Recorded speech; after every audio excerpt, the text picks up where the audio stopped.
Hey guys, hope you're doing well. So, I'm exactly 1 month out from my first competition with double 32 kilogram long cycle. So, double 32 is called the professional weight in kettlebell sport, and it's really fucking heavy. So, if you've never tried doing it for like longer periods of time, double 32 is heavy and it takes a while to work up to that.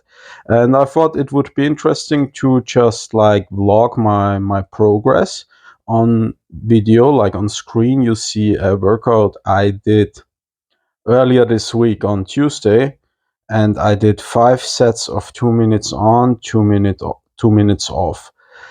And my goal pace, like ideally, I would like to get for the 10 minutes with the 32s 1 month from now. Ideally, I would like to get 40 reps, so that's a pace of 4 reps per minute. And here, yeah, but it's still very hard, and I'm honestly not quite ready for it. So I have a month to get ready, and I'm just going to give it everything I have and see if I can like make it to 10 minutes with the 32s. So here the first set I did 5 RPM. So usually when you do intervals, you want to go like a little bit faster than your goal pace. And so that's 10 reps in the first set. And this is still feeling more or less all right, but yeah, it's basically all downhill from there. So the main problem I have with like long cycle, there's there's like a lot of moving parts because you have the clean, you have the jerk.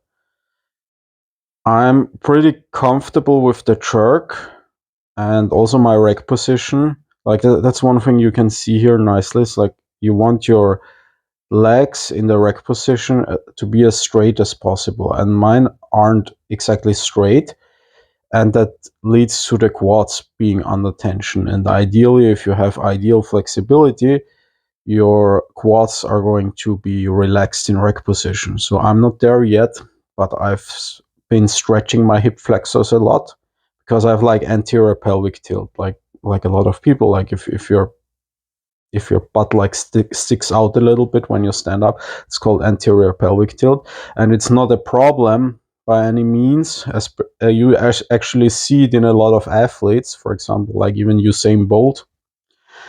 But it's not ideal for kettlebell sport because you're going to have to like bend your knees to compensate in rack position. So I've been stretching my hip flexors 4 to 5 times a week starting in January, like very like disciplined, and it is starting to pay off. So like for one, my hips are straighter, my elbows like sit better because it's the other thing. Like yeah, the better your elbows sit, ideally on your hip bone, the better the force transfer is when you do your jerk. And my legs are a little bit straighter.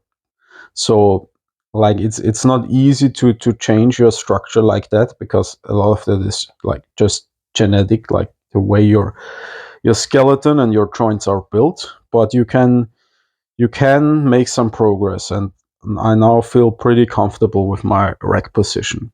So that's like the one thing. The other element would be like just having the power in the legs and the arms for the jerk and the top fixation like overhead. It's not ideal, but I'm also like comfortable with that. So that's the jerk part. And then you have the clean part. And for the clean, now here's the third set. Like the first 2 sets I did 10 RPM, so 10 reps per minute. And here my pace already dropped a little, so I only did 9 reps in the third set, and that's because my grip on the right side gave out. And that's like the thing when you push it in kettlebell sport, or like always there's something's going to give. And the cleans, like I have a very strong back and very strong glute, so I never had any problems with the cleans. Like I was building up my technique, and with 24 and 28 kilograms, the cleans, like apart from like figuring out the technique, didn't like cause me any problems. And now with the 32, it's actually my grip starts to give out, which is interesting, like because now I have to figure out a way to deal with that. And I think it's going to be like I hope I can make some progress in the over the next like 4 to 5 weeks basically. But like my grip realistically isn't going to become much stronger.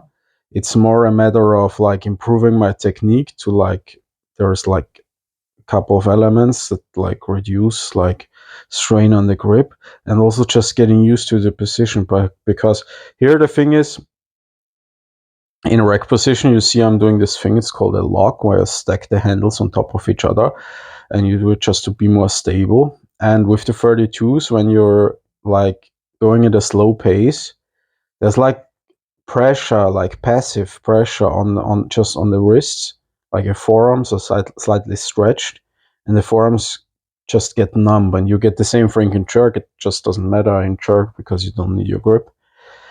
And I think that's the real reason my grip gets tired, because actually my right hand, which is stronger, gets tired earlier. And that's because I stack the left handle on top of the right, so there's more pressure on the right hand, on the right wrist. So I just hope that working with the 32s, there will be some element of like just getting used to it, getting used to the pressure, and not having it affect my grip so much.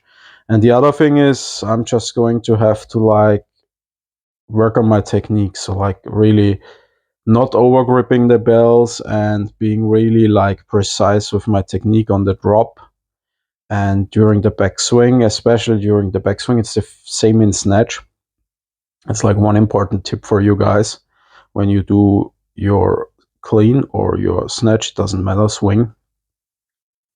You want to, as the bell swings behind you, you want to wait until it starts coming forward itself. Because if you start pulling and reversing direction as it's still going backwards, you see how that's going to be like opposing forces, and it's going to multiply demand on the grip. So you just wait until the bell swings back and until gravity reduces the direction. So that's like one of the things I need to pay attention to here. You see my grip rack really dying, and then the problem is like when the grip dies, it also becomes hard to jerk because it's just so uncomfortable. And yeah, it's just something I will have to figure out. Here you see me doing like the playing the violin. It's like one little trick, like to get some movement into the forearm flexors to like get some blood flowing so they don't get us numb. So you just do like the little movements with the fingers. But yeah, it's a fifth grip, a fifth set, and here my grip is basically fried. But I just like I'll just like keep working and go like as hard as I can, and just see what I can make happen. Because it would be really cool if I could make the 10 minutes with the 32s, because the competition is 3rd of May, and that would be within 4 years of me starting kettlebell sport. So and like at my age, and like I'm turning 35 this year, and my body weight, I think that's like a very good timeline to get to 32s. So that would be really cool. It's like, well, it's a personal goal of mine. Yeah, here's like really the main issue is the grip. It looks like I'm dying, like I kinda am dying, but it's because the grip fails, the cleans become more like inefficient, you start exerting more energy, And also the jerks become very, very difficult to do, as you see here, like the last rep.